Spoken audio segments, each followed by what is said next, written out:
Chapitre 33. Gamaliel se fait chrétien. Des années ont dû passer, car Jean paraît être maintenant dans toute la force de l'âge, avec des membres plus robustes, un visage plus mûr. Ses cheveux, sa barbe et ses moustaches sont moins clairs. Marie est en train de filer. Jean range la cuisine de la maison du Gethsémani, dont les murs ont été récemment blanchis, et vernit les objets de bois, tabourets, portes, et une étagère qui sert aussi de console pour la lampe. Marie ne paraît pas du tout changée. Son aspect est frais et serein. Toute trace laissée sur son visage par la douleur de la mort de son fils, de son retour au ciel, des premières persécutions contre les chrétiens, est disparue. Le temps n'a pas gravé ses traces sur ce doux visage, et l'âge n'a pas eu le pouvoir d'en altérer la fraîche et pure beauté. La lampe, allumée sur la console, jette sa lumière palpitante sur les mains petites et agiles de Marie, sur la filasse blanche enroulée sur la quenouille, sur le fil fin, sur le fuseau qui tournoie, sur les blonds cheveux rassemblés en un nœud pesant sur la nuque. Par la porte ouverte, un clair rayon de lune pénètre dans la cuisine, s'étendant comme une raie d'argent de la porte jusqu'au pied du tabouret sur lequel Marie est assise. Elle a ainsi les pieds éclairés par le rayon de lune, les mains et la tête éclairées par la lumière rougeâtre de la lampe. Dehors, sur les oliviers qui entourent la maison du Gethsémani, des rossignols chantent leur chant d'amour. À l'improviste, ils se taisent, comme s'ils étaient effrayés, et après quelques instants, un bruit de pas se fait entendre, s'approche de plus en plus, et s'arrête sur le seuil de la cuisine, faisant disparaître en même temps le blanc rayon de lune qui avant couvrait d'une lueur argentée les briques grossières et sombres du pavé. Marie lève la tête et la tourne vers l'entrée. Jean, de son côté, regarde vers la porte, et un « oh » d'étonnement sort de leurs lèvres, alors que d'un même mouvement, ils accourent tous les deux vers la porte, sur le seuil de laquelle est apparu et s'est arrêté Gamaliel. Gamaliel est maintenant très âgé, un vrai spectre tant il est maigre dans ses vêtements blancs que la lune, qui enveloppe ses épaules, rend pour ainsi dire phosphorescent. C'est un Gamaliel brisé, écrasé par les événements, par ses remords, par tant de choses, plus encore que par l'âge. Toi ici, Rabbi, entre, viens, et que la paix soit avec toi, lui dit Jean, qui est en face de lui, et très près, alors que Marie est à quelques pas en arrière. Si tu me conduis, je suis aveugle, répond le vieux rabbi d'une voix qui tremble par une plainte secrète plus que par l'âge. Jean, grandement étonné, demande d'une voix qui trahit son émotion et sa pitié. Aveugle? Depuis quand? Oh, depuis longtemps. Ma vue commença à s'affaiblir tout de suite après, oui, après que je n'ai pas su reconnaître la vraie lumière venue pour illuminer les hommes, au moment où le tremblement de terre déchira le voile du temple et secoua ses puissantes murailles, comme lui l'avait dit. C'était vraiment un double voile qui recouvrait le Saint des Saints du temple et le Saint des Saints encore plus vrai, la parole du Père, son Fils unique et éternel, caché par le voile d'une chair humaine toute pure, que seulement sa passion et sa glorieuse résurrection révélèrent, même aux plus obtus.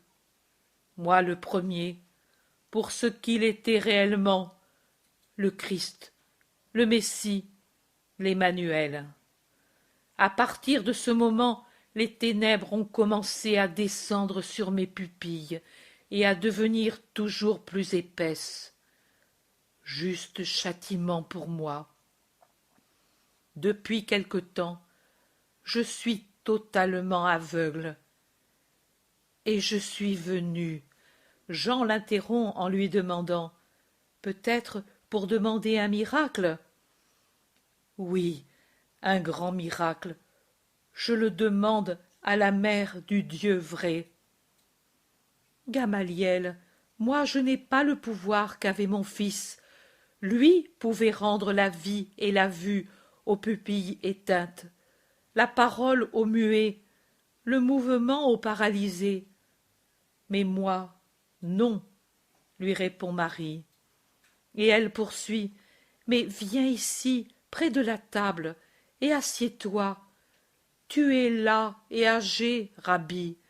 Ne te fatigue pas davantage. Et, avec pitié, avec Jean, elle le conduit près de la table et le fait asseoir sur un tabouret. Gamaliel, avant de laisser la main de Marie, la baise avec vénération, puis il lui dit « Je ne te demande pas, ô Marie, le miracle d'y voir de nouveau. Non, je ne demande pas cette chose matérielle. Ce que je te demande, ô bénie entre toutes les femmes, c'est une vue d'aigle pour mon esprit, pour que je voie toute la vérité.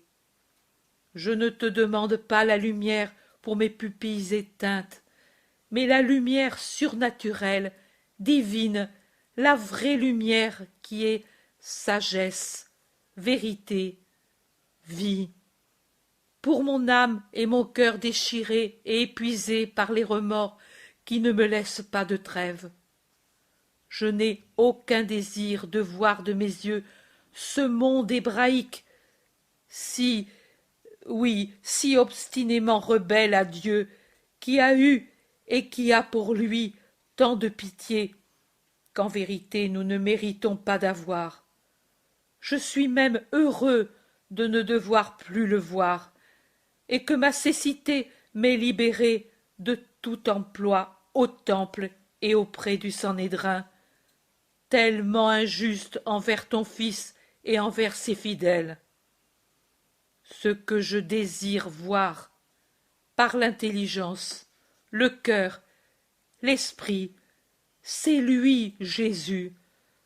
Le voir en moi, dans mon esprit, le voir spirituellement, comme certainement toi, ô Sainte Mère de Dieu, et Jean si pur, et Jacques tant qu'il a vécu, et les autres pour les aider dans leur ministère difficile et tellement entravé. Vous voyez Jésus. Le voir, pour l'aimer de tout moi-même, et par cet amour pouvoir réparer mes fautes et avoir son pardon, pour avoir la vie éternelle que je ne mérite plus d'avoir. Il baisse la tête sur ses bras posés sur la table, et il pleure. Marie lui met une main sur sa tête secouée par les sanglots, et lui répond « Non, tu n'as pas perdu la vie éternelle. Le Sauveur pardonne tout à celui qui se repent de ses erreurs passées. Il aurait pardonné même à celui qui l'a livré, s'il s'était repenti de son horrible péché. Et la faute de Judas de Kériote est immense comparée à la tienne. Considère, Judas était l'apôtre accueilli par le Christ, instruit par le Christ, aimé par le Christ plus que tout autre. Si on pense que, tout en ignorant rien de lui, le Christ ne l'a pas chassé du groupe de ses apôtres, mais au contraire, jusqu'au dernier moment, a recouru à toutes sortes d'expédients pour qu'il ne comprenne pas ce qu'il était et ce qu'il tramait. Mon fils était la vérité même, et n'a jamais menti pour aucun motif. Mais quand il voyait que les 11 autres le soupçonnaient et lui posaient des questions sur l'Iscariote, il réussissait, sans mentir, à détourner leurs soupçons et à ne pas répondre à leurs questions en leur imposant de ne pas poser de questions, à la fois par prudence et par charité envers leurs frères. Ta faute est bien plus petite, et même on ne peut l'appeler faute. Ce n'était pas de l'incrédulité, mais au contraire un excès de foi. Tu as tellement cru à l'enfant de 12 ans qui t'avait parlé au temple qu'avec obstination, mais avec une intention droite, venue de ta foi absolue en cet enfant, sur les lèvres duquel tu avais entendu des paroles d'une infinie sagesse. Tu as attendu le signe pour croire en lui et voir en lui le Messie. Dieu pardonne à celui qui a une foi si forte et si fidèle.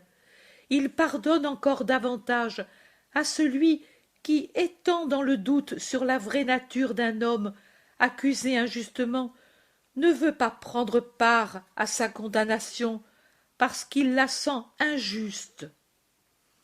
Ta vision spirituelle de la vérité est allée toujours en grandissant du moment où tu as quitté le Sanhédrin pour ne pas consentir à cette action sacrilège. Et elle a encore grandi davantage quand, étant dans le temple, tu as vu s'accomplir le signe tant attendu qui a marqué le commencement de l'ère chrétienne. Et elle a encore grandi quand, avec ces paroles puissantes, angoissées, tu as prié au pied de la croix de mon fils, désormais glacé et éteint. Elle est devenue presque parfaite chaque fois où, par la parole ou en te retirant à part, tu as défendu les serviteurs de mon fils, et que tu n'as pas voulu prendre part à la condamnation des premiers martyrs. Crois-le, Gamaliel, chacun de tes actes de douleur, de justice, d'amour, a fait grandir en toi ta vision spirituelle. Gamaliel dit: ce n'est pas encore assez tout cela. Voilà, moi j'ai eu la grâce rare de connaître ton fils dès sa première manifestation publique, au moment de sa majorité. J'aurais dû voir dès ce moment, comprendre. J'ai été aveugle et sot. Je n'ai pas vu et pas compris. Pas alors et pas d'autre fois où j'ai eu la grâce de l'approcher, devenu désormais homme et maître, et d'entendre ses paroles toujours plus justes et plus puissantes. Entêté, j'attendais le signe humain, les pierres secouées, et je ne voyais pas que tout en lui était un signe certain, et je ne voyais pas qu'il était la pierre angulaire prédite par les prophètes, la pierre qui déjà secouait le monde entier, hébreu et gentil, la pierre qui secouait les pierres des cœurs par sa parole, par ses prodiges. Je ne voyais pas sur lui le signe visible de son Père en tout ce qu'il faisait ou disait. Comment peut-il pardonner tant d'obstination? Gamaliel, peux-tu croire que moi, qui suis le siège de la sagesse, la pleine de grâce, qui par la sagesse qui en moi a pris chair, et qu'étant par la grâce qu'il m'a donnée, pleine de la connaissance des choses surnaturelles, je puisse te donner un bon conseil? Oh oui, je le crois. C'est justement parce que je crois que tu es cela que je viens à toi pour avoir la lumière. toi, fille, mère, épouse de Dieu, qui certainement, dès ta conception, t'a comblée de ces lumières de sagesse, tu ne peux que m'indiquer le chemin que je dois prendre pour avoir la paix, pour trouver la vérité, pour conquérir la vraie vie. Je suis tellement conscient de mes erreurs, tellement écrasé par ma misère spirituelle, que j'ai besoin d'aide pour oser aller à Dieu. Ce que tu regardes comme un obstacle est au contraire une aile pour t'élever vers Dieu. Tu t'es démoli toi-même, tu t'es humilié. Tu étais une montagne puissante, tu t'es rendu vallée profonde. Sache que l'humilité est semblable à l'engrais du terrain le plus aride pour le préparer à donner des plantes et des moissons magnifiques. C'est un escalier pour monter, ou plutôt c'est une échelle pour monter vers Dieu, qui, voyant celui qui est humble, l'appelle à lui pour l'exalter, pour l'enflammer de sa charité et l'éclairer de ses lumières, pour qu'il voie. C'est pour cela que moi je te dis que tu es déjà dans la lumière, sur le bon chemin, tourné vers la vie véritable des fils de Dieu. Mais, pour avoir la grâce, je dois entrer dans l'Église, avoir le baptême qui purifie de la faute et nous rend de nouveau fils adoptifs de Dieu. Je n'y suis pas opposé. Au contraire, j'ai détruit en moi le fils de la loi. Je ne puis plus avoir d'estime et d'amour pour le temple, mais je ne veux pas être rien. Je dois donc réédifier sur les ruines de mon passé l'homme nouveau et la foi nouvelle. Je pense pourtant que les apôtres et les disciples sont méfiants et prévenus à mon égard, à l'égard du grand rabbi à la nuque raide. Jean l'interrompt pour lui dire « Tu te trompes, ô Gamaliel.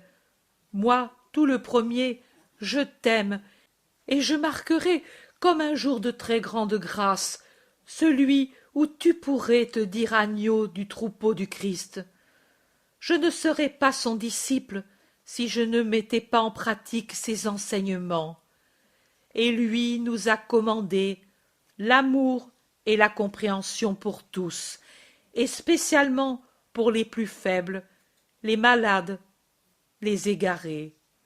Il nous a ordonné d'imiter ses exemples, et nous le voyons toujours tout amour pour les coupables repentis, ou les fils prodigues qui revenaient au Père, ou les brebis égarées.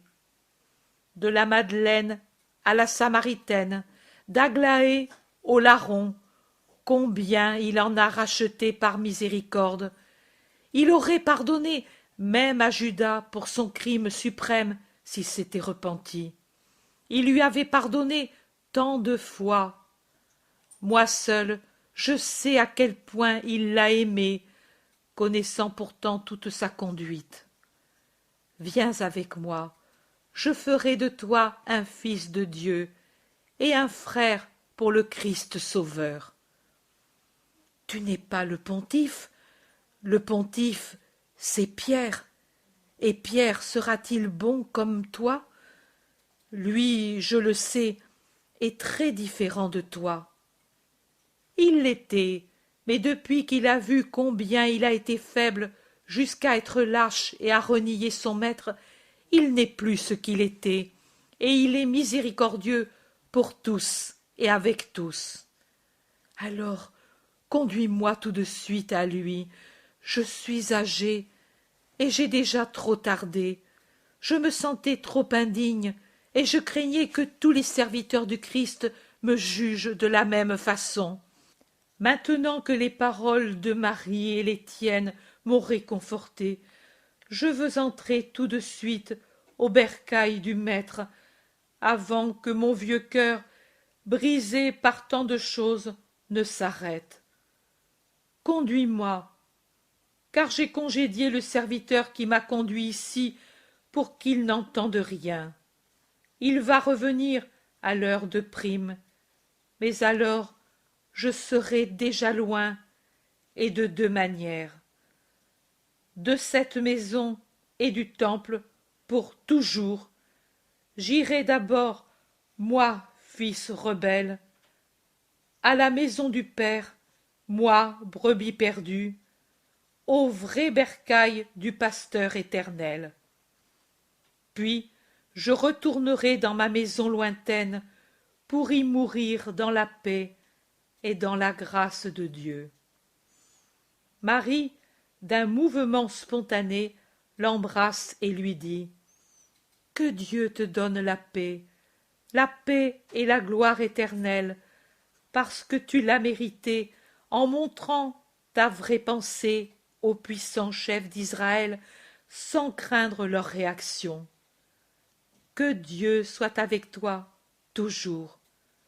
Que Dieu te donne sa bénédiction. » Gamaliel cherche de nouveau les mains de Marie, il les prend dans les siennes, les baise et s'agenouille en la priant de poser ses mains bénies sur sa vieille tête lasse. Marie le satisfait, elle fait même davantage, elle trace un signe de croix sur sa tête inclinée, puis, avec Jean, elle l'aide à se mettre debout, l'accompagne à la porte et reste à le regarder s'éloigner, conduit par Jean, vers la vraie vie, lui, homme humainement fini, mais surnaturellement recréé. Chapitre 34. Colloque entre Pierre et Jean. Sur la terrasse de la maison de Simon, tout éclairée par la pleine lune, se trouvent Pierre et Jean. Ils parlent à voix basse, en montrant la maison de Lazare, fermée et silencieuse. Ils parlent longuement en faisant les 100 pas sur la terrasse. Puis, qui sait pour quel motif, la discussion devient plus animée et leurs voix d'abord basses prennent un ton plus haut et bien clair. Pierre donne un coup de poing sur le parapet et s'écrie « Mais tu ne comprends pas qu'on doit agir ainsi. C'est au nom de Dieu que je te parle.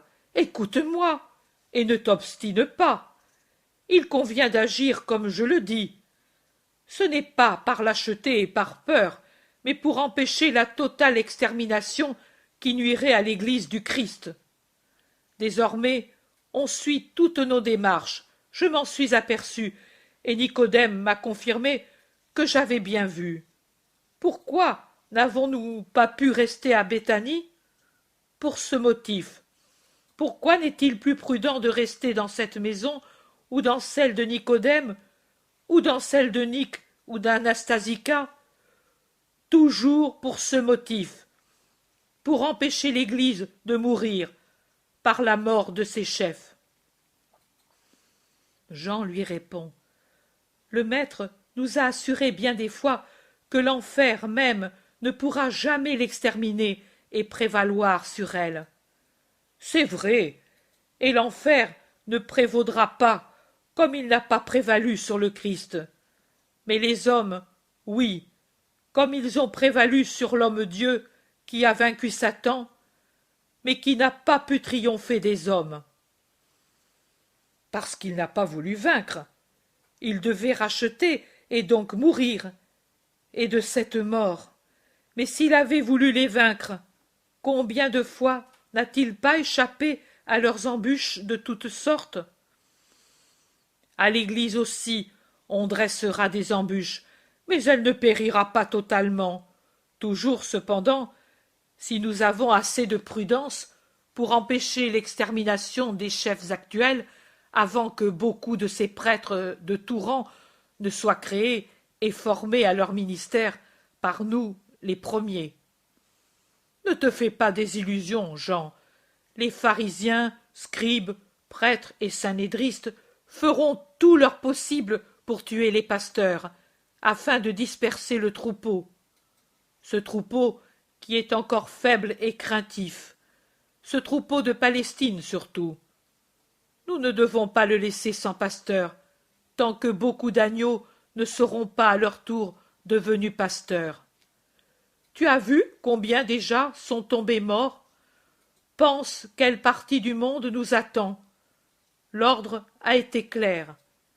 Allez évangéliser toutes les nations en les baptisant au nom du Père, du Fils et de l'Esprit Saint, en leur enseignant à observer ce que je vous ai commandé. Et à moi, sur la rive du lac, par 3 fois, il a commandé de paître ses brebis et ses agneaux, et il a prophétisé que seulement quand je serai vieux, je serai attaché et amené pour confesser le Christ par mon sang et ma vie, et bien loin d'ici. Si j'ai bien compris un de ces entretiens avant la mort de Lazare, je dois aller à Rome, et là fonder l'Église immortelle. Et lui-même n'a-t-il pas jugé bon de se retirer à Éphraïm parce qu'il n'avait pas encore accompli son évangélisation? C'est seulement au moment voulu qu'il est revenu en Judée, pour être pris et crucifié. Imitons-le. On ne peut certainement pas se dire que Lazare, Marie et Marthe ont été des créatures craintives. Tu vois pourtant que bien qu'avec une extrême douleur, ils se sont éloignés d'ici pour porter ailleurs la parole divine qui, ici, aurait été étouffée par les Juifs. Moi, choisi par lui comme pontife, j'ai décidé. Et avec moi, les autres, apôtres et disciples, ont également décidé. Nous allons nous disperser. Les uns iront en Samarie, d'autres vers la Grande Mer, d'autres vers la Phénicie, en allant toujours plus en avant, en Syrie, dans les îles, en Grèce, dans l'Empire romain. Si dans ces lieux la zizanie et le poison juif rendent stériles les champs et les vignes du Seigneur, nous allons ailleurs, et nous semons d'autres semences, dans d'autres champs et d'autres vignes, pour que la récolte non seulement arrive, mais soit abondante. Si dans ces lieux la haine des Juifs empoisonne les eaux et les corrompt, de sorte que moi, pécheur d'âmes, et mes frères, nous ne puissions pas pêcher des âmes pour le Seigneur, nous allons près d'autres eaux. Il faut être prudent et rusé en même temps. Crois-le, Jean. Tu as raison, mais j'insisterai pour Marie. Je ne puis pas, je ne dois pas la laisser. Nous en souffririons trop tous deux, et ce serait mal agir de ma part, lui répond Jean. Reste, toi, et qu'elle reste, car il serait absurde de l'arracher d'ici, ce à quoi Marie ne consentirait jamais. Je vous rejoindrai ensuite, quand elle ne sera plus sur la terre. Tu viendras, tu es jeune, tu auras encore beaucoup de temps à vivre. Et Marie très peu. Pourquoi? Est-elle malade? Souffrante? Affaiblie peut-être? Oh non! Le temps et les douleurs n'ont pas eu de pouvoir sur elle. Elle est toujours jeune d'aspect et d'esprit, sereine, je dirais même bienheureuse. Et alors pourquoi dis-tu? Parce que je comprends que cette nouvelle floraison en beauté et en joie, c'est le signe qu'elle sent déjà proche la réunion avec son Fils, réunion totale, je veux dire, car l'union spirituelle n'a jamais cessé. Je ne lève pas les voiles sur les mystères de Dieu, mais je suis certain qu'elle voit chaque jour son Fils dans son vêtement glorieux. Et je crois que sa béatitude, c'est cela. Je crois qu'en le contemplant, son esprit s'illumine et arrive à connaître tout l'avenir, comme le connaît Dieu, même le sien. Elle est encore sur la terre, avec son corps, mais je pourrais dire, sans crainte d'errer, que son esprit est presque toujours dans les cieux. Si grande est son union avec Dieu, que je ne crois pas dire une parole sacrilège en disant qu'elle a Dieu en elle, comme quand elle le portait dans son sein. Davantage encore, comme le Verbe s'est uni à elle pour devenir Jésus-Christ, ainsi maintenant, elle est tellement unie au Christ qu'elle est un second Christ pour avoir pris une nouvelle humanité, celle de Jésus lui-même. Si je dis une hérésie, que Dieu me fasse connaître mon erreur et me la pardonne. Elle vit dans l'amour.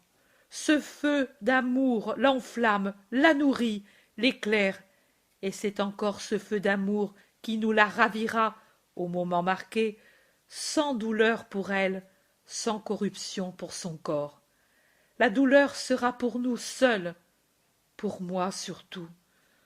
Nous n'aurons plus la maîtresse, celle qui nous guide et nous réconforte. Et moi, je serai vraiment seul. Et Jean, dont la voix tremble déjà parce qu'il se retient de pleurer, éclate en un sanglot déchirant tel qu'il n'en avait jamais eu, même au pied de la croix et dans le tombeau. Pierre aussi, bien que plus paisiblement, se met à pleurer, et dans ses larmes, il supplie Jean de l'aviser, s'il le peut, pour qu'il soit présent au départ de Marie, ou du moins à sa sépulture. Je le ferai, s'il m'est donné de le faire, mais j'en doute beaucoup. Quelque chose me dit en mon intérieur que comme il arriva pour Élie, ravi par un tourbillon céleste sur un char de feu, il en sera ainsi pour elle. Je n'aurai pas le temps de m'apercevoir de son passage prochain, qu'elle sera déjà au ciel avec son âme. Mais son corps au moins restera. Il est resté celui du Maître, et il était Dieu. Pour lui, il était nécessaire qu'il en fût ainsi. Pour elle, non. Lui devait, par sa résurrection, démentir les calomnies des Juifs par ses apparitions, persuader le monde, devenu hésitant ou même négateur à cause de sa mort sur la croix. Mais elle n'a pas besoin de cela. Mais si je puis le faire, je te préviendrai. Adieu, Pierre, pontife, et mon frère dans le Christ. Je retourne vers elle qui certainement m'attend. Que Dieu soit avec toi. Et avec toi. Et dis à Marie de prier pour moi, et de me pardonner encore pour ma lâcheté de la nuit du procès. C'est un souvenir que je n'arrive pas à effacer de mon cœur, une chose qui ne me laisse pas en paix. Et des larmes descendent sur les joues de Pierre, qui dit pour terminer: qu'elle soit pour moi une mère aimante pour son fils prodigue et malheureux. Il n'est pas besoin que je le lui dise. Elle t'aime plus qu'une mère selon le sang. Elle t'aime en mère de Dieu et avec la charité d'une mère de Dieu. Si elle était prête à pardonner à Judas, dont la faute était sans mesure, pense si elle ne t'a pas pardonné à toi. Paix à toi, frère, je m'en vais. Et moi je te suis, si tu le permets. Je veux la voir une fois encore. Viens, je connais la route à prendre pour entrer au Gethsémani sans être vus. Ils se mettent en route et vont, rapides et silencieux, vers Jérusalem, en passant pourtant par la route haute qui rejoint l'Oliveraie, du côté le plus éloigné de la ville. Ils y arrivent quand déjà l'aube blanchit. Ils entrent au Gethsémani et descendent vers la petite maison. Marie, qui est sur la terrasse, les voit venir et, en poussant un cri de joie, elle descend à leur rencontre. Pierre tombe vraiment à ses pieds, le visage contre terre, en lui disant: « Mère, pardon. » « De quoi donc? As-tu par hasard péché en quelque chose? Celui qui me révèle toute vérité m'a seulement révélé que tu es son digne successeur dans la foi. Comme homme, je t'ai toujours trouvé juste, bien que parfois impulsif, Que dois-je donc te pardonner? Pierre pleure en silence. Jean explique. Pierre ne sait pas se donner la paix parce qu'il a renié Jésus dans la cour du temple. C'est du passé, c'est effacé, Pierre. Jésus t'a-t-il peut-être fait des reproches? Oh non. Était-il moins affectueux avec toi qu'auparavant? Non. En vérité, non. Au contraire. Et ne t'a-t-il pas dit comment lui, et moi avec lui, nous t'avons compris et pardonné? C'est vrai, je suis toujours le même sot. Et alors, va et reste en paix. Je te dis que nous nous trouverons tous, toi, les autres apôtres et diacres, et moi, tous au ciel, près de l'homme-Dieu. Pour autant qu'il m'ait donné, je te bénis. Et comme elle a fait pour Gamaliel, Marie met ses mains sur la tête de Pierre et y trace dessus un signe de croix. Pierre se penche pour lui baiser les pieds, puis se lève, bien plus serein qu'avant, et, toujours accompagné de Jean, il revient à la haute grille, la franchit et s'en va, pendant que Jean, après avoir fermé l'entrée, revient trouver Marie. Chapitre 35. Le bienheureux passage de Marie. Marie, dans sa petite pièce solitaire, élevée sur la terrasse, est toute vêtue de lin blanc, soit pour le vêtement qui la couvre entièrement, soit pour son manteau fermé à la base du cou et qui descend derrière ses épaules, soit pour le voile très fin qui descend de sa tête. Elle est en train de ranger ses vêtements et ceux de Jésus qu'elle a toujours conservés. Elle choisit les meilleurs, il y en a peu. Des siens, elle prend le vêtement et le manteau qu'elle avait sur le calvaire. De ceux de son fils, un vêtement de lin qu'il portait habituellement en été, et le manteau retrouvé au Gethsémani, encore taché du sang qui avait coulé et de la sueur sanguinolente de cette heure terrible. Après avoir plié soigneusement ses vêtements et baisé le manteau taché de sang de son Jésus, elle se dirige vers le coffre où se trouvent, maintenant depuis des années, rassemblées et conservées les reliques de la dernière scène et de la Passion. Elle rassemble tout dans un seul compartiment, celui de dessus, et place tous les vêtements dans le compartiment inférieur. Elle est occupée à fermer le coffre quand Jean, monté sans bruit sur la terrasse et qui s'est avancé pour regarder ce que faisait Marie, peut-être impressionné par sa longue absence de la cuisine où elle doit être montée pour passer les heures de la matinée, l'a fait se retourner en lui demandant « Que fais-tu, mère ?» « J'ai rangé tout ce qu'il est bien de conserver, tous les souvenirs, tout ce qui témoigne de son amour et de sa douleur infinie. » « Pourquoi, ô mère, rouvrir les blessures de ton cœur en revoyant ces tristes choses? Tu es pâle, et ta main tremble. Tu souffres donc de les voir, lui dit Jean en s'approchant d'elle, comme s'il craignait, pâle et tremblante comme elle est, qu'elle allait se sentir mal et tomber par terre. « Oh non, ce n'est pas pour cela que je suis pâle et que je tremble. Ce n'est pas parce que se rouvrent mes blessures. En vérité, elles ne se sont jamais fermées complètement. Mais j'ai aussi en moi la paix et la joie, et jamais elles n'ont été complètes comme maintenant. » « Jamais comme maintenant? Je ne comprends pas. À moi, la vue de ces choses pleines d'atroces souvenirs réveille l'angoisse de ces heures. Et moi, je ne suis qu'un disciple. Toi, tu es la mère. Et comme telle, je devrais souffrir davantage, veux-tu dire? Humainement, tu dis juste, mais il n'en est pas ainsi. Je suis habituée à supporter la douleur des séparations d'avec lui. C'était toujours de la douleur, car sa présence et son voisinage étaient mon paradis sur terre, mais aussi volontairement et sereinement supporté, car tout ce qu'il faisait était voulu par son Père, était obéissance à la volonté divine, et je l'acceptais donc, car moi aussi j'ai toujours obéi aux volontés et aux desseins de Dieu pour moi. Quand Jésus me quittait, je souffrais certainement, je me sentais seule. Ma douleur, quand lui, enfant, me quitta secrètement pour la discussion avec les docteurs du temple, Dieu seul l'a mesurée dans sa vraie intensité.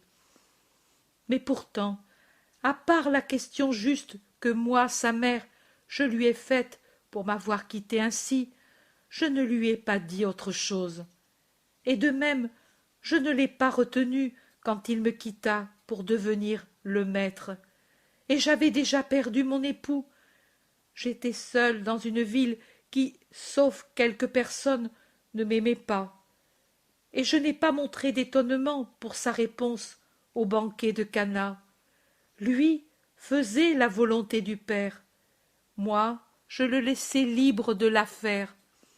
Je pouvais en arriver à un conseil ou à une prière. Conseil pour les disciples, prière pour quelques malheureux. Mais plus que cela, non. Je souffrais quand il me quittait pour aller à travers le monde qui lui était hostile, et pécheur au point que d'y vivre était pour lui une souffrance. Mais quelle joie quand il revenait à moi! En vérité, elle était si profonde qu'elle compensait pour moi 70 fois 7 fois la douleur de la séparation. Déchirante fut la douleur de la séparation qui suivit sa mort, mais avec quels mots pourrais-je dire la joie que j'ai éprouvée quand il m'est apparu ressuscité? Immense la peine de la séparation à cause de sa montée vers le Père, et qui ne devrait finir que quand ma vie terrestre serait accomplie.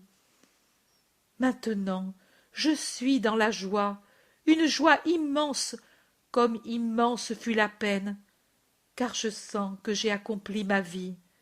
J'ai fait ce que je devais faire. J'ai fini ma mission terrestre. L'autre, la céleste, n'aura pas de fin. Dieu m'a laissé sur la terre jusqu'à ce que moi aussi, comme mon Jésus, j'ai eu accompli tout ce que je devais accomplir. Et j'ai en moi cette joie secrète, seule goutte de baume dans ces derniers déchirements pleins d'amertume qu'a eu Jésus quand il a pu dire « Tout est accompli ». Joie en Jésus, à cette heure? Oui, Jean, une joie incompréhensible pour les hommes, mais compréhensible pour les esprits qui vivent déjà dans la lumière de Dieu et qui voient les choses profondes cachées sous les voiles que l'Éternel tend sur ses secrets de roi, grâce à cette lumière. Moi, si angoissé, bouleversé par ces événements, associé à lui, à mon fils, dans l'abandon du Père, je n'ai pas compris alors. La lumière s'était éteinte pour tout le monde à cette heure, pour tout le monde qui n'avait pas voulu l'accueillir, et aussi pour moi, non à cause d'une juste punition, mais parce que, devant être corédemptrice, je devais moi aussi souffrir l'angoisse de l'abandon des réconforts divins, les ténèbres, la désolation, la tentation de Satan de ne plus me faire croire possible ce que lui avait dit, tout ce que lui souffrit dans son esprit du jeudi au vendredi. Mais ensuite j'ai compris. Quand la lumière, ressuscitée pour toujours, m'est apparue, j'ai compris. Tout, même la secrète, extrême joie du Christ quand il put dire « J'ai tout accompli de ce que le Père voulait que j'accomplisse. J'ai comblé la mesure de la charité divine en aimant le Père jusqu'à me sacrifier, en aimant les hommes jusqu'à mourir pour eux.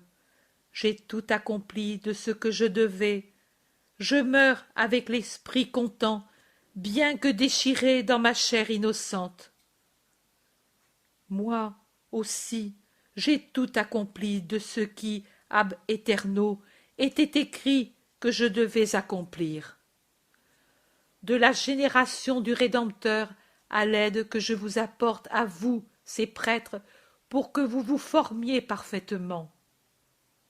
L'Église est désormais formée et forte. L'Esprit Saint l'éclaire, le sang des premiers martyrs la cimente et la multiplie.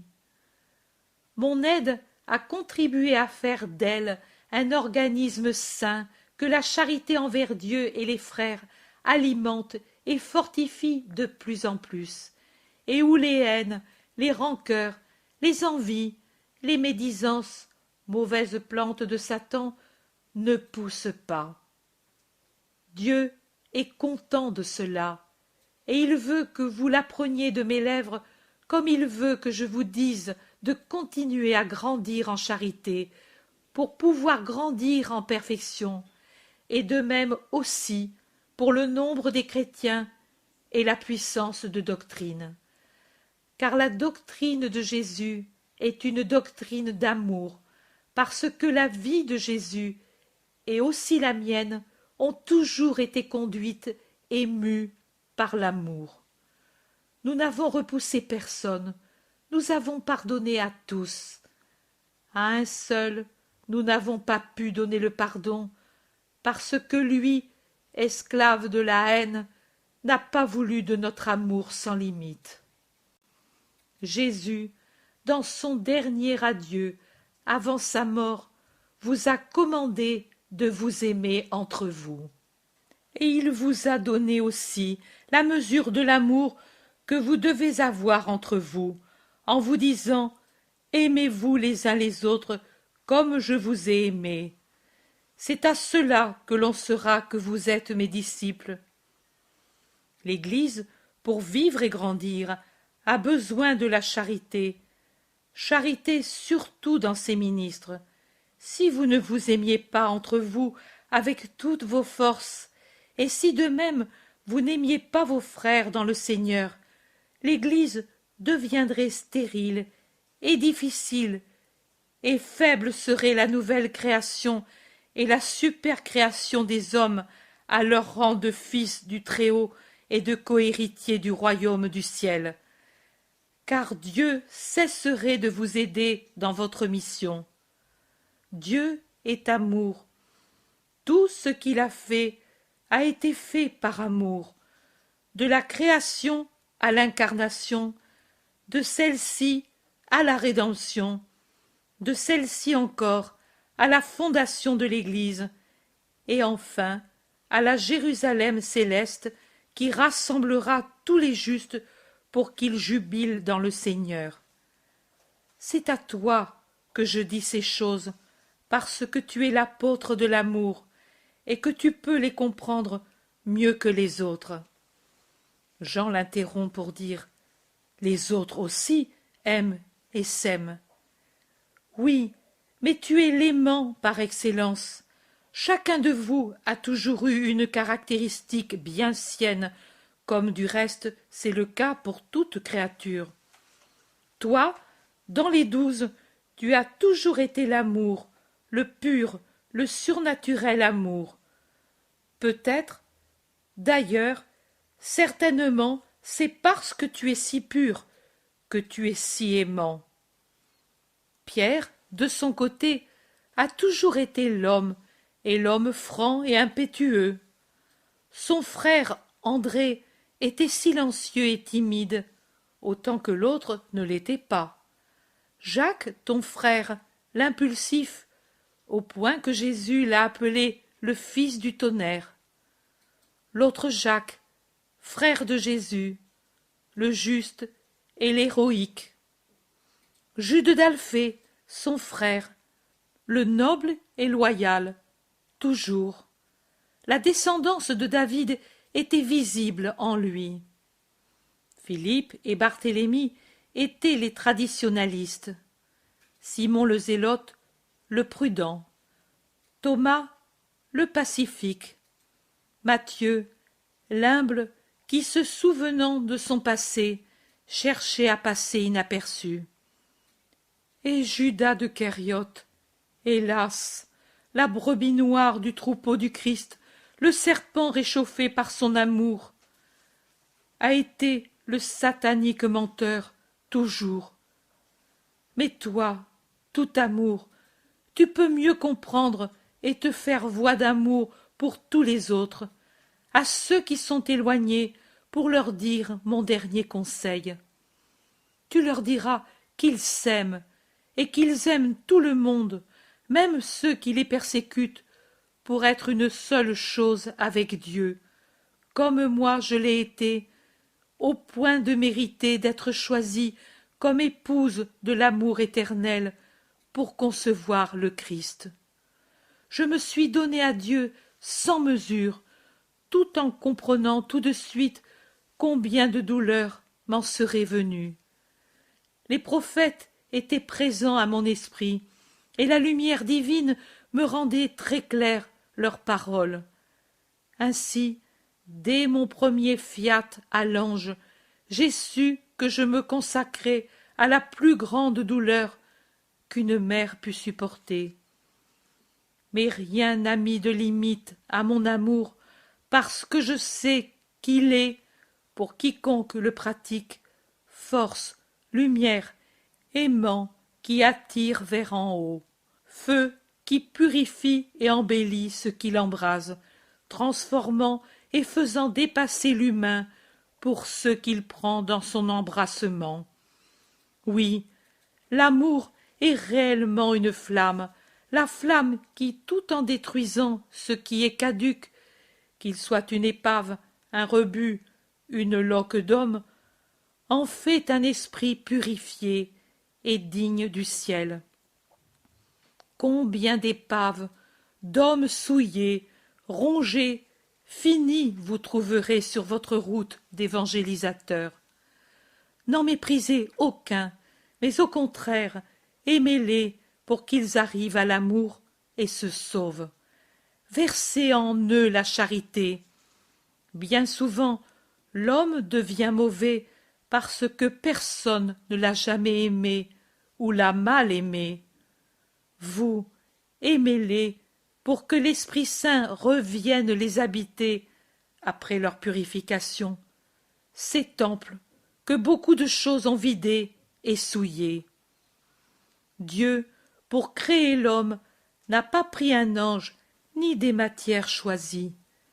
Il a pris de la boue, la matière la plus vile, puis, en lui infusant son souffle, c'est-à-dire encore son amour, il a élevé la matière vile au rang élevé de fils adoptif de Dieu. Mon fils, sur son chemin, a trouvé beaucoup d'épaves d'hommes tombés dans la boue. Il ne les a pas foulés aux pieds par mépris, mais au contraire, il les a recueillis et accueillis, et en a fait des élus du ciel. Rappelez-vous-en toujours, et agissez comme lui l'a fait. Rappelez-vous tout, les actions et les paroles de mon fils. Rappelez-vous ces douces paraboles.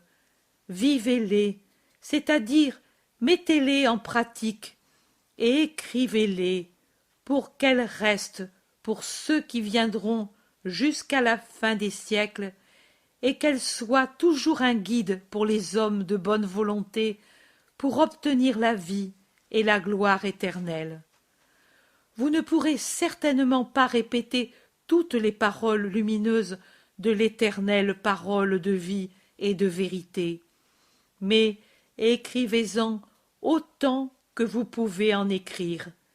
L'Esprit de Dieu, descendu sur moi pour que je donne au monde le Sauveur, et qui est descendu aussi sur vous une première fois et une seconde, vous aidera à vous souvenir et à parler aux foules de manière à les convertir au Dieu vrai.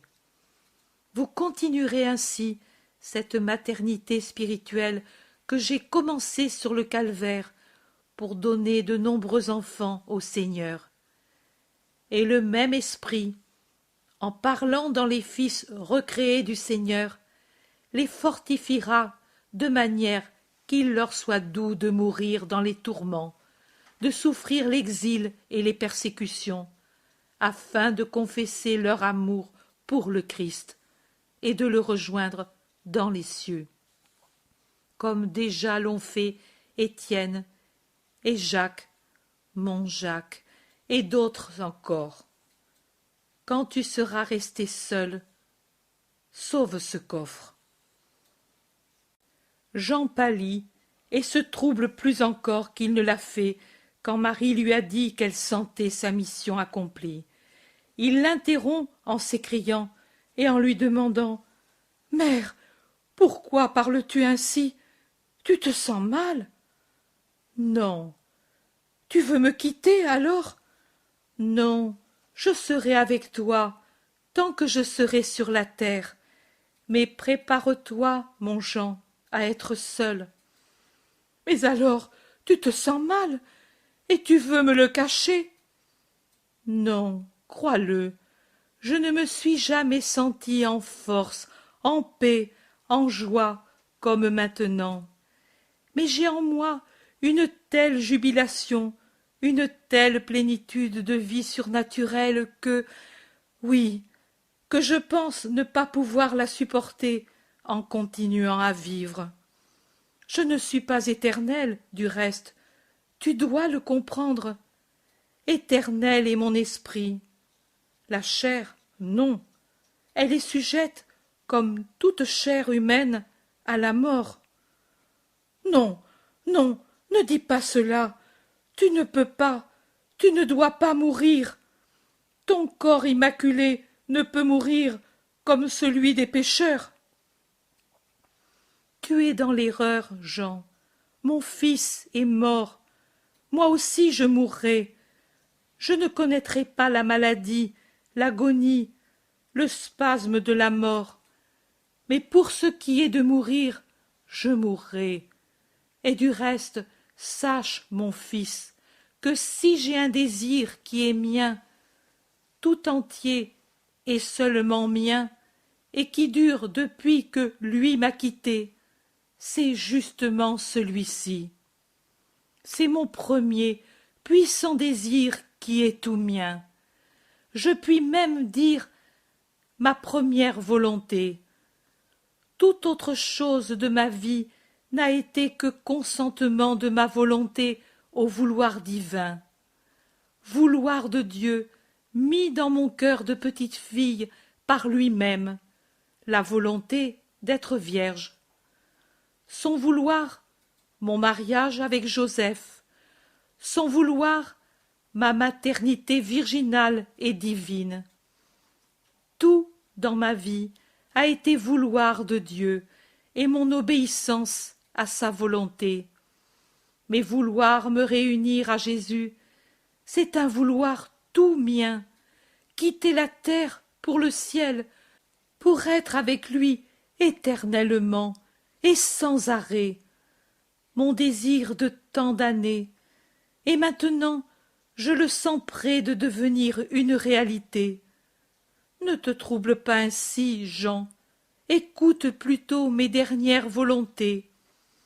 Quand mon corps, désormais privé de l'esprit vital, sera étendu en paix, ne me soumets pas aux embaumements en usage chez les Hébreux.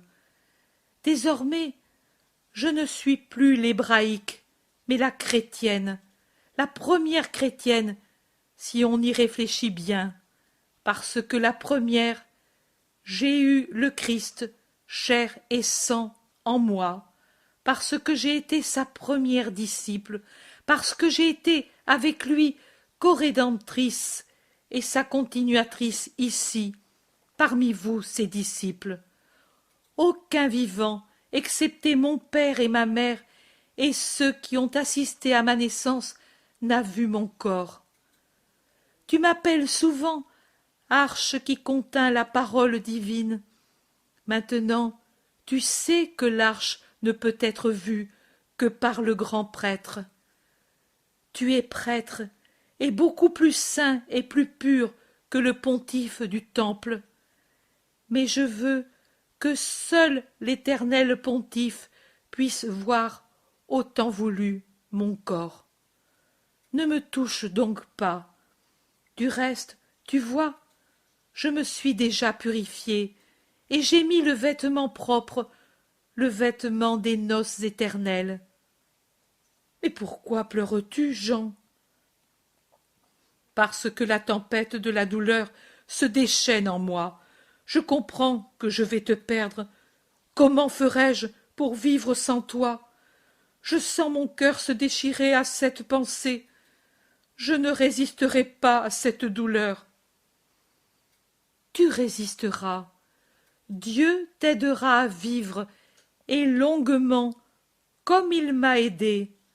Car s'il ne m'avait pas aidé au Golgotha et sur l'Oliveraie, quand Jésus est mort et quand il est monté, je serais morte, comme est mort Isaac. Il t'aidera à vivre et à te rappeler ce que je t'ai dit auparavant, pour le bien de tous. Oh, je me rappellerai tout, et je ferai ce que tu veux pour ton corps aussi. Je comprends aussi que les rites hébraïques ne servent plus pour toi, chrétienne, et pour toi toute pure, qui, j'en suis certain, ne connaîtra pas la corruption de la chair. Ton corps, déifié comme aucun autre corps de mortel, et parce que tu as été exempt de la faute d'origine, et plus encore parce que, outre la plénitude de la grâce, tu as contenu en toi la grâce elle-même, le Verbe, c'est pourquoi tu es la relique la plus véritable de lui. Ton corps ne peut pas connaître la décomposition, la putréfaction de toute chair morte. Ce sera le dernier miracle de Dieu sur toi, en toi. Tu seras conservé tel que tu es. Et ne pleure pas, alors, s'écrie Marie, en regardant le visage bouleversé de l'apôtre tout baigné de larmes. Et elle ajoute: si je me conserve tel que je suis, tu ne me perdras pas. Ne sois donc pas angoissée. Je te perdrai pareillement, même si la corruption ne t'atteint pas. Je le sens, et je me sens comme pris par un ouragan de douleur, un ouragan qui me brise et m'abat. Tu étais mon tout, surtout depuis que mes parents sont morts et que sont éloignés les autres frères de sang et de mission, et aussi le bien-aimé Margiam que Pierre a pris avec lui. Maintenant, je reste seul et dans la tempête la plus forte. Et Jean tombe à ses pieds en pleurant encore plus fort. Marie se penche sur lui met la main sur sa tête secouée par les sanglots et lui dit: non, pas ainsi. Pourquoi me donnes-tu de la douleur? Tu as été si fort sous la croix, et c'était une scène d'horreur sans pareille. Et à cause de la puissance, son martyre, et à cause de la haine satanique du peuple, si fort pour son réconfort et le mien à cette heure. Et aujourd'hui, au contraire, dans cette soirée de sabbat, si sereine et si calme, et devant moi qui jouis de la joie imminente que je pressens, tu es ainsi bouleversé. Calme-toi, imite, ou plutôt unis-toi à ce qu'il y a autour de nous et en moi. Tout est paix. Sois en paix toi aussi. Seuls les oliviers rompent par leur léger bruissement le calme absolu de l'heure. Mais il est si doux, ce léger bruit, qu'il semble un vol d'anges autour de la maison. Et peut-être ils y sont, car toujours les anges m'ont été proches, un ou plusieurs, quand j'étais à un moment spécial de ma vie. Ils y furent à Nazareth, quand l'Esprit de Dieu rendit fécond mon sein vierge. Et ils furent chez Joseph, quand il était troublé et incertain, à cause de mon état, et de la manière de se comporter avec moi. Et à Bethléem, par 2 fois, quand Jésus naquit, et quand nous avons dû fuir en Égypte. Et en Égypte, quand nous fut donné l'ordre de revenir en Palestine. Et s'ils n'ont pas apparu à moi, parce que le roi des anges lui-même était venu à moi dès sa résurrection, les anges ont apparu aux pieuses femmes à l'aube du lendemain du sabbat, et ils ont donné l'ordre de dire à toi et à Pierre ce que vous deviez faire.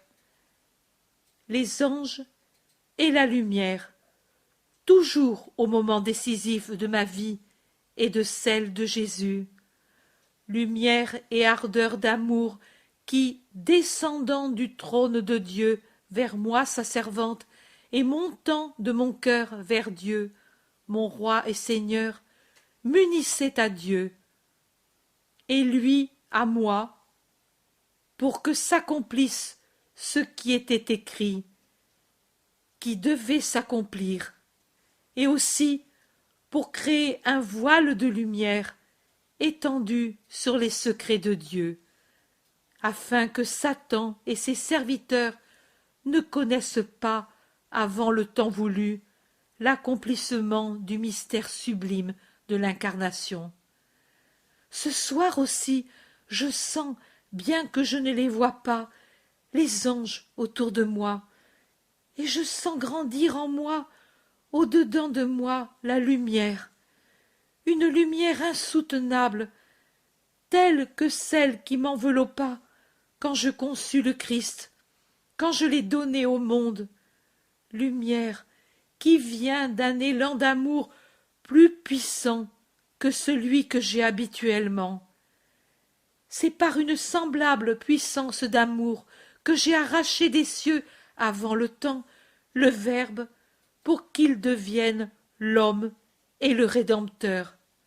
C'est par une semblable puissance d'amour, telle qu'est celle qui me pénètre ce soir, que j'espère que le ciel me ravisse et me transporte là où j'aspire à aller avec mon esprit, pour chanter éternellement avec le peuple des saints et les chœurs des anges mon impérissable Magnificat. Adieu pour les grandes choses qu'il a faites pour moi, sa servante.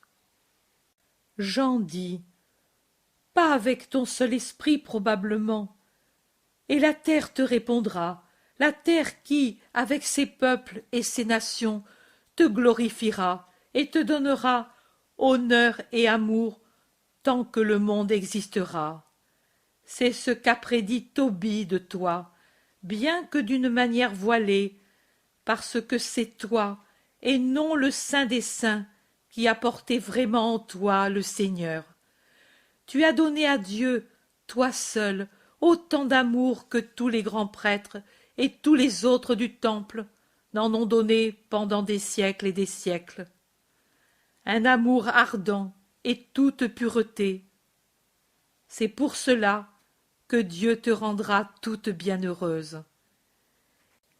Et il accomplira mon unique désir, mon unique volonté, car l'amour, quand il est tellement total qu'il arrive presque à la perfection comme celui de mon Fils et Dieu, obtient tout, même ce qui paraîtrait, en jugeant humainement, impossible à obtenir. Souviens-toi de cela, Jean, et dis-le aussi à tes frères. Vous serez tellement combattus, des obstacles de tout genre vous feront craindre une défaite, des massacres de la part des persécuteurs et des défections de la part des chrétiens, à la morale iscariotique. Vous déprimeront l'esprit. Ne craignez pas, aimez et ne craignez pas. En proportion de la façon dont vous aimerez, Dieu vous aidera et vous fera triompher de tout et de tous. On obtient tout si on devient séraphin. Alors l'âme, cette chose admirable, éternelle, qui est le souffle de Dieu infusé en nous, s'élance vers le ciel, tombe comme une flamme au pied du divin trône, parle, et Dieu l'écoute, et elle obtient du Tout-Puissant ce qu'elle veut. Si les hommes savaient aimer comme le commande l'antique loi, et comme mon Fils a aimé et enseigné à aimer, ils obtiendraient tout. C'est ainsi que j'aime. C'est pour cela que je sens que je vais cesser d'être sur la terre, moi, par excès d'amour, comme lui est mort par excès de douleur. Voilà, la mesure de ma capacité d'aimer est comble. Mon âme et ma chair ne peuvent plus la contenir. L'amour en déborde, me submerge, et en même temps me soulève vers le ciel, vers Dieu, mon Fils. Et sa voix me dit: viens, sors, monte vers notre trône et notre trine embrassement. La terre, ce qui m'entoure, disparaît dans la grande lumière qui me vient du ciel. Ces bruits sont couverts par cette voix céleste. Elle est arrivée pour moi, l'heure de l'embrassement divin, mon Jean. Jean s'était un peu calmé, tout en restant troublé, en écoutant Marie.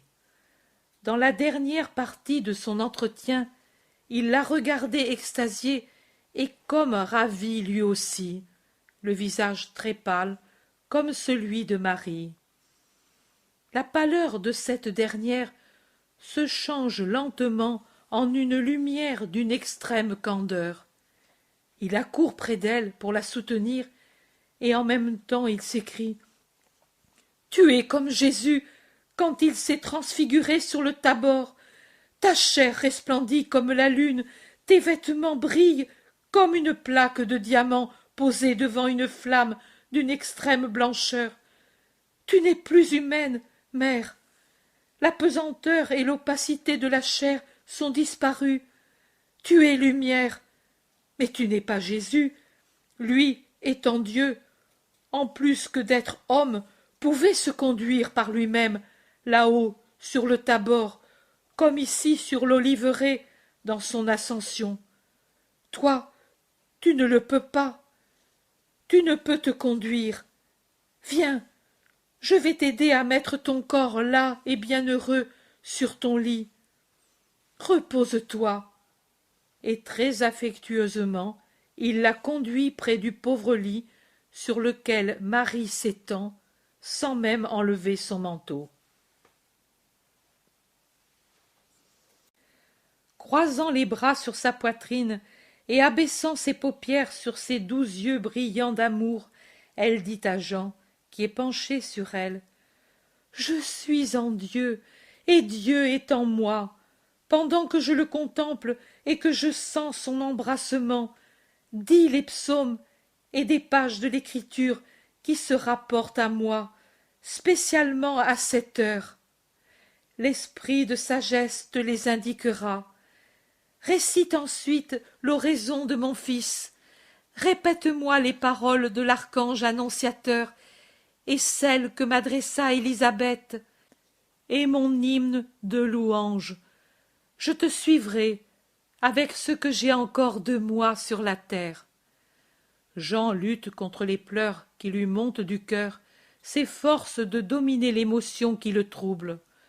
De sa très belle voix, qui au cours des années est devenue très semblable à celle du Christ, chose que Marie remarque en souriant, et qui lui fait dire: il me semble avoir mon Jésus à côté de moi. Jean entonne le psaume 118 qu'il dit presque en entier, puis les 3 premiers versets du psaume 41, les 8 premiers du psaume 38, le psaume 22 et le premier psaume. Il dit ensuite le pater, les paroles de Gabriel et d'Élisabeth, le cantique de Tobie, le chapitre 24 de l'Ecclésiastique, des versets 11 à 46. Pour terminer, il entonne le Magnificat, mais arrivé au 9e verset, il s'aperçoit que Marie ne respire plus, tout en ayant gardé une pose et une attitude naturelle, souriante, tranquille, comme si elle n'avait pas remarqué l'arrêt de la vie. Jean, avec un cri déchirant, se jette par terre contre le bord du lit, et il appelle à plusieurs reprises Marie. Il ne sait pas se persuader qu'elle ne peut plus lui répondre, que désormais le corps n'a plus son âme vitale. Mais il lui faut bien se rendre à l'évidence. Il se penche sur son visage, resté fixe, avec une expression de joie surnaturelle, et des larmes abondantes pleuvent de ses yeux, sur ce suave visage, sur ses mains pures, si doucement croisées sur sa poitrine. C'est l'unique bain que reçoive le corps de Marie, les pleurs de l'apôtre de l'amour et de celui que Jésus lui a donné comme fils adoptif.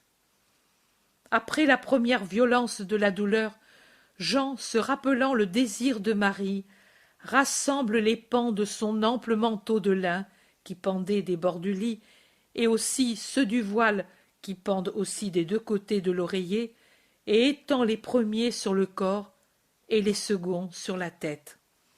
Marie ressemble maintenant à une statue de marbre blanc étendue sur le dessus d'un sarcophage.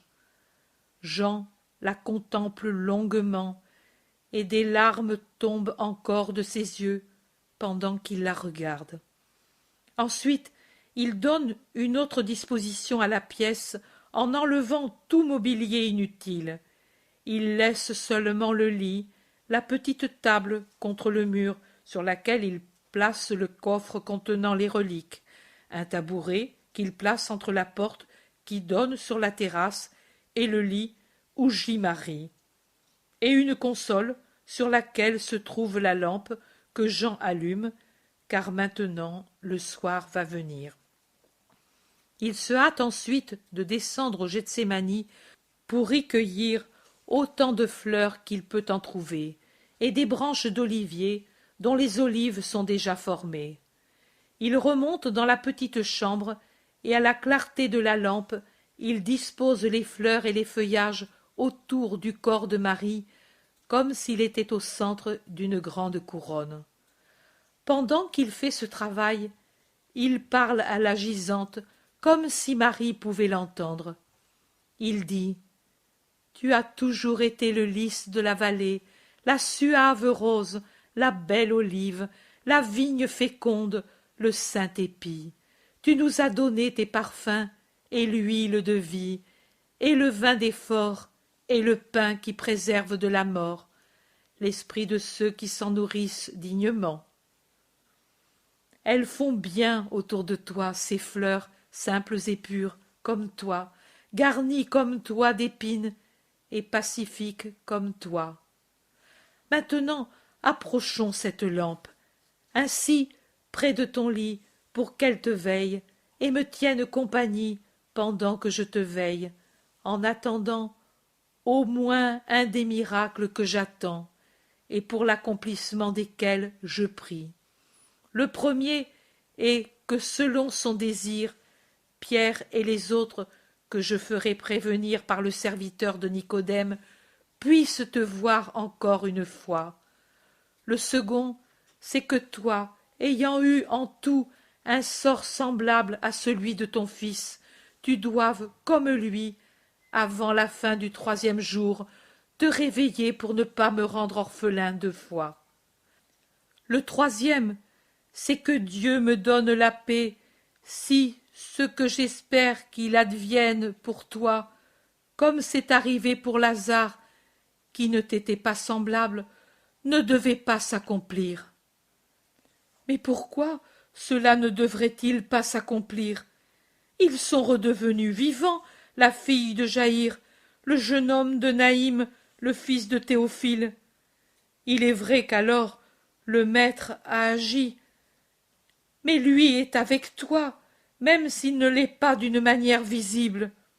Et tu n'es pas morte de maladie comme ceux que le Christ a ressuscités.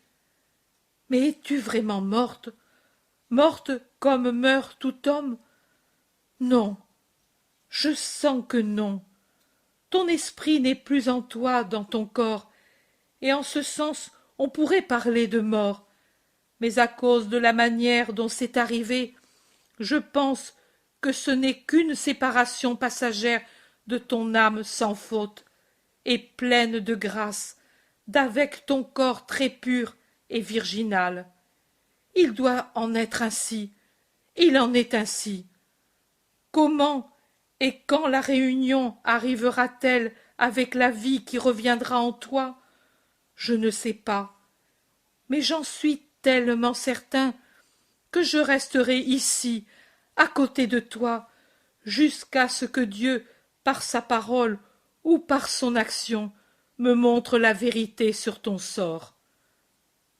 Jean, qui a fini de mettre tout en ordre, s'assoit sur le tabouret, en mettant la lampe par terre, près du lit, et il contemple, en priant, la gisante.